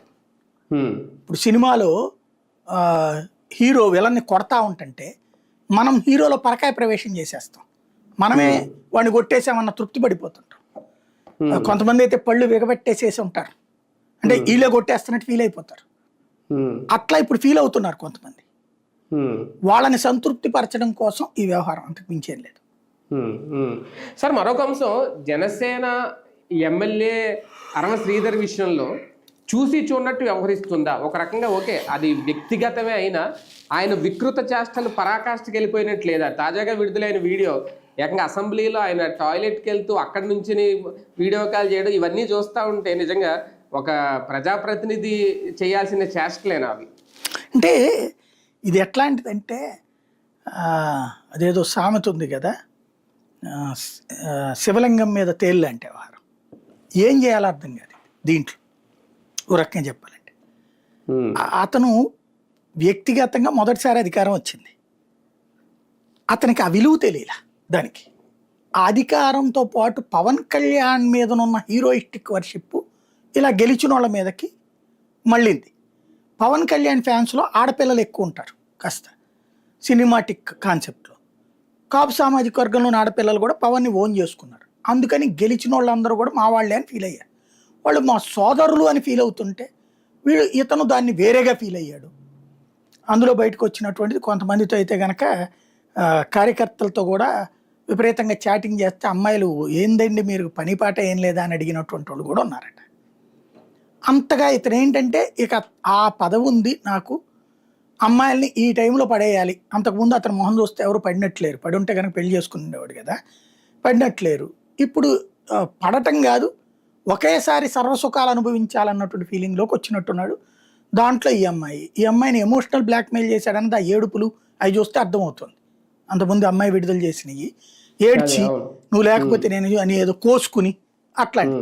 పోనీ అంత కోసుకున్నోడు ఇప్పుడు పెళ్లి చేసుకోవచ్చు కదా, పెళ్లి చేసుకుంటే ఇద్దరికి మంచిది ఓ రకంగా చెప్పాలండి. కానీ ఇక్కడ పెళ్లి చేసుకోకుండా ఇప్పటికీ అమ్మాయిని ఇది అట్లాగనే అమ్మాయిని చేసుకుని తన కాపురం సరిగ్గా చేయగలడా అనేది డౌటే. కాబట్టి న్యాయం అదేనా, పెళ్ళేనా?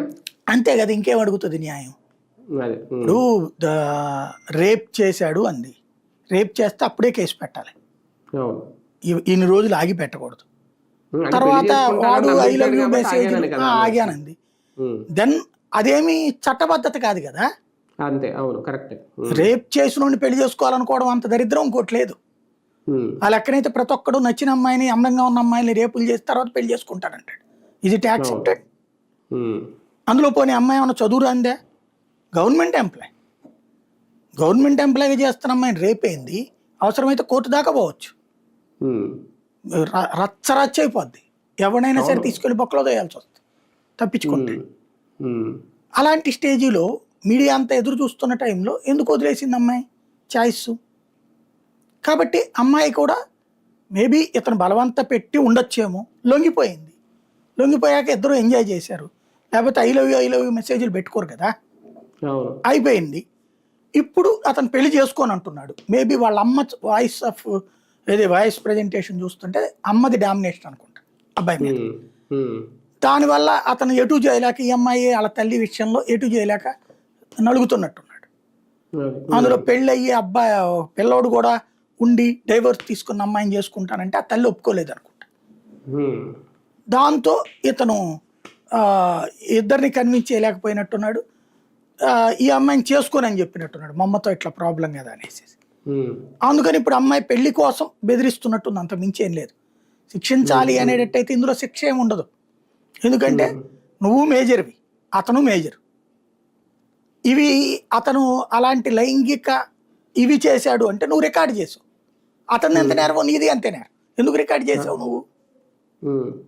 నువ్వు బ్లాక్మెయిల్ చేసావు అన్నానికి అది సాక్ష్యం. 1-2 అయితే అనుకోవచ్చు, 100 కొద్ది వీడియోలు ఉన్నాయంట.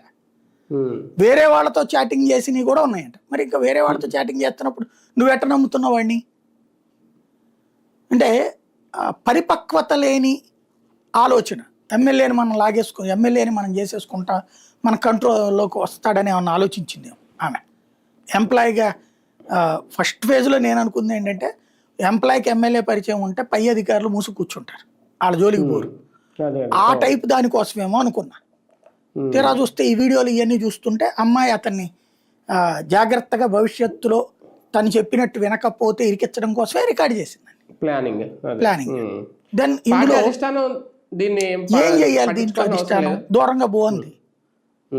ఇప్పుడు నేను ఎమ్మెల్యేలు కూడా చెప్పారు, ఫస్ట్ టైం అవకాశం వచ్చినప్పుడు మేము అందరం కష్టపడ్డాం, ఆడేమో దాన్ని వినియోగించుకున్నాడు, ఏం మాట్లాడతాం ఇట్టడి దాంట్లో. ఎస్, ఈవెన్ వైసీపీదైనా అంతే.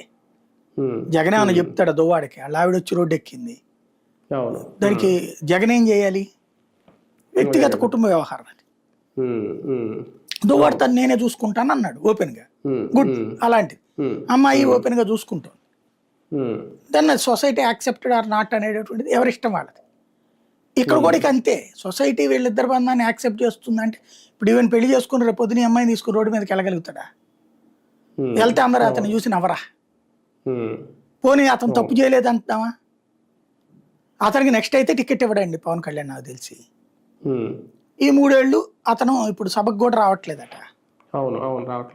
తెలివైనోడైతే అమ్మాయిని పెళ్లి చేసుకుని మాకు కొన్ని పొరపచ్చాలు వచ్చిన కుటుంబం పరంగా అవి ఇప్పుడు సరి చేసుకున్నాం, ఈ అమ్మాయితో మంచి కాపురం చేసుకుంటాం, నన్ను మమ్మల్ని అన్నా వదిన అనుకోండి మీరు అందరూ అని ఇక నుంచి జాగ్రత్తగా మెలిగితే మర్చిపోతారు జనం. ఎందుకంటే నిన్నటి పేపర్లో వార్త వాళ్ళు మర్చిపోతున్నప్పుడు రేపు మర్చిపోరా. కాస్త జాగ్రత్తగా చూసుకోవాలి అతను. రైట్ సార్, ఒకసారి తెలంగాణ వెళ్తే, తెలంగాణ ప్రస్తుతం మున్సిపల్ ఎన్నికలకు సంబంధించి అంటే అధికారంలో కాంగ్రెస్ పార్టీ ఉంది కాబట్టి ఈ 3 ఏళ్ల పరిపాలన, ఈ ఎన్నికల ద్వారా కాంగ్రెస్ ఒక పరీక్ష లేదు, ఇటు బీఆర్ఎస్ కానీ భారతీయ జనతా పార్టీ కానీ అంతే స్థాయిలో అయితే పోరాటం చేస్తున్నాయి అనేది. అంటే రేపు ఈ ఎన్నికలనే ప్రామాణికంగా చేసుకొని భవిష్యత్ ఎన్నికలు ఉంటాయా, సార్వత్రిక ఎన్నికలు ఉంటాయా? మున్సిపల్ ఎన్నికలు ఎవరు అధికారంలో ఉంటే వాళ్ళకి మాత్రమే అనుకూలంగా ఉంటాయి ఫలితాలని అనుకోవాలి. ఖచ్చితంగా ఇక్కడ మున్సిపల్ ఎన్నికలు అలా లెక్కనైతే కనుక కేరళలో బీజేపీ గెలవకూడదు, తిరువనంతపురంలో. అన్ని టైముల్లో అట్టు ఉండదు, విపరీతమైన వ్యతిరేకత ఉంటే వేరు. ఇక్కడ ఒక ఆస్పెక్ట్లో రేవంత్కి సంతోషం, రెండో ఆస్పెక్ట్లో రేవంత్కి పెద్ద థ్రెట్. ఎందుకంటే ఇంతకుముందు బీఆర్ఎస్ అధికారంలో ఉన్నప్పుడు జరిగింది ఒకసారి డైరెక్ట్గా మున్సిపల్ ఎలక్షన్స్. ఎందుకంటే 2014లో ఎన్నికలు జరిగినాయి, మున్సిపల్ ఎన్నికలు 2014లో. ఎవరు కిరణ్ కుమార్ రెడ్డి దిగిపోయే ముందు మున్సిపల్ ఎన్నికలు పెట్టాడు, స్థానిక ఎన్నికలు పెట్టాడు. అప్పుడు కాంగ్రెస్ లీడ్ ఉంది ఆ టైంలో 14లో. మున్సిపాలిటీలు అయ్యి ఆ తర్వాత వాళ్ళందరూ ఇటుకు వచ్చేసారు తప్పించి ఎలక్షన్స్ ఏం జరగల.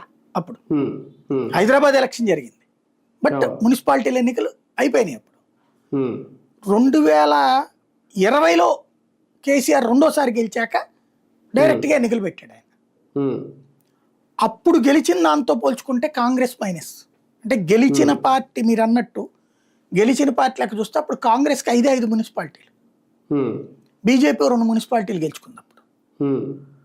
వీళ్ళు మిగతా అన్ని దాదాపుగా 103 ఉన్నాయి. అప్పుడు 113 కదా, అప్పుడు 103 దగ్గర ఉన్నాయి, దగ్గరగా భారీగా గెలిచారు. అప్పుడు ఓన్లీ 5 కాంగ్రెస్ మున్సిపాలిటీ. ఇప్పుడు చూస్తే దాదాపు 15-20 గెలిచినట్టున్నారు వీళ్ళు బీఆర్ఎస్. అంటే అధికార పక్షంగా మెజార్టీ సాధించారు, కానీ బీఆర్ఎస్ సాధించిన మెజార్టీతో పోల్చుకుంటే 2025 కానీ అంతకుముందుది కానీ తక్కువ వీళ్ళు. అంటే ప్రత్యర్థి బాగా బలపడ్డాడు అన్న సంకేతం కనబడుతుంది ఇక్కడ. అలాగే తెలంగాణ మంత్రుల ఇలాకాల్లో కూడా చాలా చోట్ల మైనస్ అయింది.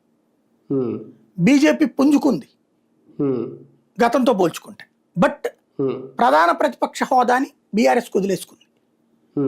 పార్లమెంట్ సెషన్స్, ఇప్పుడు పార్లమెంట్ ఎన్నికలప్పుడు జరిగిన పరిస్థితితో పోల్చుకుంటే ఇప్పుడు డిఫరెంట్ నడుస్తుంది. ఆ తర్వాత అంతా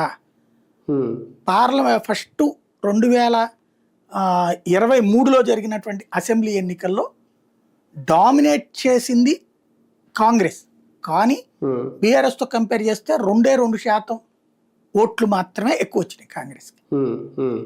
దాంతో పోల్చుకుంటే పార్లమెంట్ ఎన్నికల్లో బీఆర్ఎస్ సర్వనాశనం అయిపోయింది, తుడిచిపెట్టుకుపోయింది. అక్కడ ఒక్క సీటు కూడా రాల.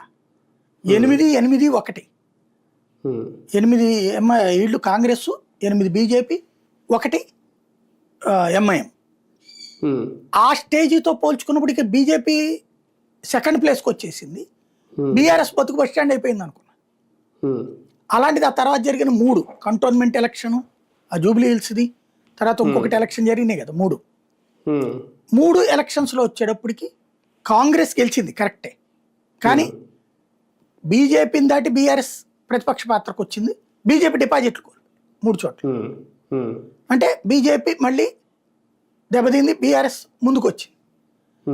ఇప్పుడు ఈ మున్సిపల్ ఎలక్షన్స్ చూస్తే కాంగ్రెస్ తన డామినేషన్ కొనసాగించింది గత ఎన్నికలతో పోల్చుకుంటే.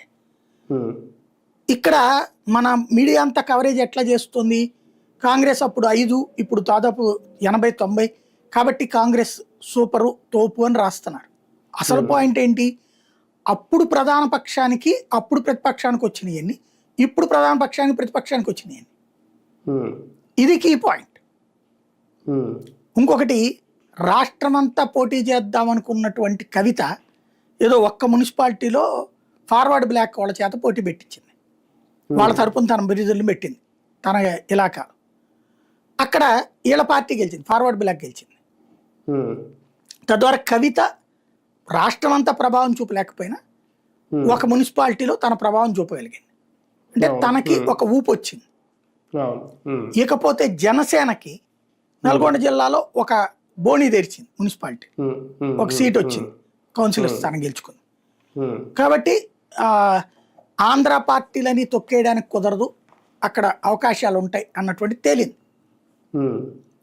దెన్ ఈ మొత్తం రిజల్ట్లో చూసినప్పుడు కాంగ్రెస్ భారీగా బలపడింది గత మున్సిపల్ ఎలక్షన్స్తో పోల్చుకుంటే. కానీ పార్లమెంట్ ఎలక్షన్స్తో పోల్చుకుంటే బీఆర్ఎస్ భారీగా బలపడింది, కాంగ్రెస్కి బలమైన ప్రత్యర్థిగా తయారవుతుంది. బలమైన ప్రత్యర్థిగా తయారవుతుంది మళ్ళీ, అంటే పోటీలోకి భారీగా వచ్చేసింది. ఇది ఇక్కడ మెయిన్ పాయింట్ అన్నమాట. బీజేపీ అంటే కొన్ని చోట్ల ఖాతా కూడా తెరవలేదట, బైన్సా లాంటి చోట్ల ఎక్కడో. ఓకే, అంటే సెకండ్ ప్లేస్కి వస్తుంది అని అనుకున్న లెక్కలు ఈ మున్సిపల్ ఎన్నికల్లో వర్కౌట్ అవ్వా, లేదంటే కొంచెం ఏమైనా బలహీన పడుతుందా? హైదరాబాద్ ఎలక్షన్లో సెకండ్ ప్లేస్కి వస్తుందేమో కానీ మున్సిపాలిటీలో అట్లా లేదు, క్రిందటి సార్తో పోల్చుకుంటే ఎక్కువ వచ్చింది. అంటే జిహెచ్ఎంసీలో లాస్ట్ టైమే వచ్చింది కదా సార్, అప్పుడే అదే అనేది. కాబట్టి అంతకుముందు కూడా ఏది 2016లో కూడా 4 ఏమో వచ్చినాయి బీజేపీకి, అప్పుడు కాంగ్రెస్కి 1 వచ్చింది.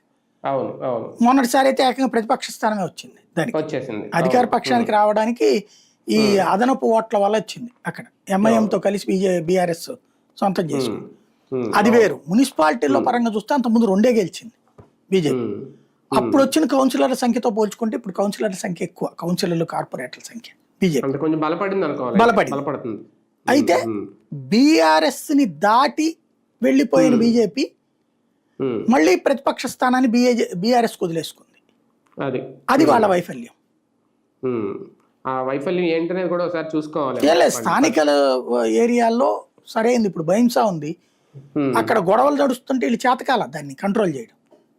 బీజేపీలో ఇప్పుడు ఇండిపెండెన్స్ అని చెప్తున్న వాళ్ళందరూ కూడా బీజేపీ వాళ్ళే, వీళ్ళు టికెట్ ఇవ్వకపోవడం వల్ల గెలిచిన వాళ్ళు. లోకల్ లీడర్లలో ఉన్న విభేదాలు పెద్ద మైనస్ అవుతున్నాయి, అది చెక్ చేసుకోవాల్సి ఉంది. సమన్వయం మిస్ అవుతుందేమో అంతే అక్కడ కూడా. రైట్ సార్, ఒకటి ఫైనల్గా లోక్సభలో రాహుల్ గాంధీ రేజ్ చేసిన పాయింట్లు కానీ, నిన్న ఆయన దూబే ఎంపీ ఎవరైతే ఉన్నారో బీజేపీ, ఆయన ఇచ్చిన ఇది ఒక రకంగా నిజంగా చర్యలు తీసుకునే అంత పరిస్థితికి వెళ్తుందా? ఆ స్థాయిలో రాహుల్ గాంధీ మాట్లాడారు కాబట్టి కామన్గా చూసి వదిలేస్తారు. తప్పేం లేదు ఆయన మాట్లాడడం నా దృష్టిలో అయితే కనుక. ఆయన మాట్లాడాలా, చేతనైతే వీళ్ళు కౌంటర్ చేయాలా. నరవణే పుస్తకానికి సంబంధించి ఇప్పుడు పోలీసుల దర్యాప్తులో ఆల్రెడీ విదేశాల్లో ఉన్నటువంటి ఈ కామర్స్ ప్లాట్ఫామ్లో పుస్తకం వచ్చేసిందంట. అంటే నరవణైనా మోసం చేశాడు ఇక్కడ, ప్రింట్ అయిపోయింది, అది ముందు ప్రింట్ అయిపోయింది అన్నారు. అదే అక్కడ పెద్ద మోసం చేస్తే నరవణేనే వాళ్ళతో కుదుర్చుకున్నట్టు. కాబట్టి ఎందుకు జరుగుతోంది, అతను రకంగా రెబల్ లాగా తయారు కావడానికి రెడీ అవుతున్నాడా, అది చెక్ చేసుకోవాలి వీళ్ళు. రాహుల్ గాంధీని తిట్టం కాదు, నరవణేనేమో ఇంటర్వ్యూల్లోనేమో మాకు పూర్తి స్వేచ్ఛ ఇచ్చానన్నాడు. ఉమ్, ఇక్కడ వచ్చేటప్పటికి డిఫరెన్స్గా మాట్లాడుతున్నాడు. ఉమ్, దెన్ నా లోపాలు చెక్ చేసుకోండి. అదే నరవనే ఒక్క గజం భూమి కూడా కోల్పోలేదని చెప్పాడు, నో డౌట్ అందులో. ఉమ్, ఉమ్, కానీ అతను ఫీల్ అవుతున్నది ఏంది, పూర్తి స్వేచ్ఛ ఇవ్వడం తప్పు అంటున్నాడు. అది అపరిపక్వత అతన్ని. సైన్యాధికారి నాకు పూర్తి స్వేచ్ఛ ఇచ్చారని సంతోషపడతాడు, కానీ అలాగే పూర్తి స్వేచ్ఛ ఇవ్వలేదని ఆ రోజుల్లో చైనా మీద యుద్ధంలో అప్పుడున్న రక్షణ అధికారులు బాధపడ్డారు. ఉమ్, ఇప్పుడు పూర్తి స్వేచ్ఛ ఇస్తే నేనేం చేయలేకపోయాను, ఇదే నేను ఒక్కసారిగా కంగారు పడ్డాను, ఒంటరి అయిపోయానంటే అమాయకత్వం, అది తెలివి తక్కువ. అదే కదా. ఉమ్, ఉమ్, అది క్రాస్ చెక్ చేసుకోవాలి ప్రభుత్వం. దాని మీద రాహుల్ని తిట్టాల్సిన అవసరం లేదు, రాహుల్ లేదు అనర్హత ఇవన్నీ అనవసరం నన్ను అడిగితే. ఉమ్, ఉమ్, ఉమ్. అంటే లోక్సభ సాక్షిగా మోడీ మీద కేంద్ర ప్రభుత్వం మీద ఆయన చేసిన ఆరోపణలు నిరూపించుకోవాల్సిన బాధ్యత లేదా ఈయన మీద, రాహుల్ గాంధీ? ఏముంది అందులో, ఆయన నిరూపించేదే ఉంది. ఆయన ఆరోపించాడు, కాదని మీరు నిరూపించుకోండి, అంతేగాని అంటే అమెరికాకు తాకట్టు పెట్టేశారు భారతదేశం, అయ్యి తప్పే ఉంది. ఇప్పుడు వీళ్ళు అనలేదేంటి ఇంతకుముందు? వాణిజ్య ఒప్పందాల విషయంలో ఇంతకుముందు వీళ్ళు కూడా అనేవాళ్ళు కదా. ఉమ్, ఇప్పుడు పబ్లిక్ చూస్తారు దాంట్లో రేపు పొద్దున. ఇప్పుడు కాంగ్రెస్ నమ్మేవాళ్ళు అదే కరెక్ట్ అనుకుంటారు, మోడీని ద్వేషించే వాళ్ళు అదే కరెక్ట్ అనుకుంటారు, మోడీని ప్రేమించే వాళ్ళు అమెరికాకి ఈనాడు లొంగిపోయాడరా అనుకుంటారు. ఎవరిని మార్చేస్తావు నువ్వు? రేపు పొద్దున్న 4 రోజులు పోయాక నీకు ఇక్కడ మంచిగా జరిగింది అనుకోండి, దీని ద్వారా తక్కువ రేట్లకి సరుకులు వస్తున్నాయి అనుకోండి, మోడీని హర్షిస్తారు. రైతులు నష్టపోయారు అనుకోండి, మోడీని ద్వేషిస్తారు. ఇందులో నోటితో ఎంత చెప్పినా ప్రయోజనం లేదు. కొన్ని నిర్ణయాలే కదా సార్. ఇప్పుడు డాలర్ బలపడాలన్నా, రూపాయి బలహీన పడాలన్నా, ప్రస్తుతం అయితే డాలర్ బలపడుతుంది. దానికి మరి కారణం ఎవరు అంటే దాంట్లో మనం ఏం చేయలేమండి. ఇప్పుడు అంతర్జాతీయంగా డాలర్తో పోల్చుకున్నప్పుడు ఇప్పుడు రూపాయి వాల్యూ మన 92, 93 దాకా వెళ్ళి మళ్ళీ 90కి వచ్చింది. దాంట్లో అప్పుడు రూపాయి బలపడినట్టు అనాలిగా. ఇక్కడ బేసిక్గా ఏంటంటే రూపాయితో కంపారిజన్ మోడీ ప్రతిపక్ష నాయకుడిగా ముఖ్యమంత్రిగా ఉన్నప్పుడు చేసి విమర్శించాడు మన్మోహన్ సింగ్. తన అధికారంలోకి వచ్చాక అదే రూపాయి పడిపోయింది. ఇప్పుడు 90 రూపాయలు 92 రూపాయల దాకా వెళ్ళిపోయి ఓ రూపాయి వెనక్కి వస్తే అబ్బో మేము అద్భుతం అంటే కుదరదు కదా, ప్రజలు అబ్జర్వ్ చేస్తున్నారు కదా. రైట్ చూద్దాం మొత్తం రాహుల్ గాంధీ విషయంలో ఏం జరుగుద్ది, సభలో ఎలాంటి నిర్ణయం తీసుకుంటారు అనేది. అలాగే ఆంధ్రప్రదేశ్ రాజకీయాల్లో కూడా ప్రస్తుతం కాస్తంత వాడిగానే ఉంది వాతావరణం. ఏం జరుగుద్ది భవిష్యత్తులో, తెలుగుదేశం పార్టీ తీసుకున్న నిర్ణయాలు, అలాగే వైఎస్ఆర్సీపీ ఏం చేయబోతోంది ఇక భవిష్యత్తు రాజకీయాల మీద, ఇవన్నీ వేచి చూడాల్సిన అంశాలు. ఇది ఇవాళ వీకెండ్ విత్ జర్నలిస్ట్ సాయి.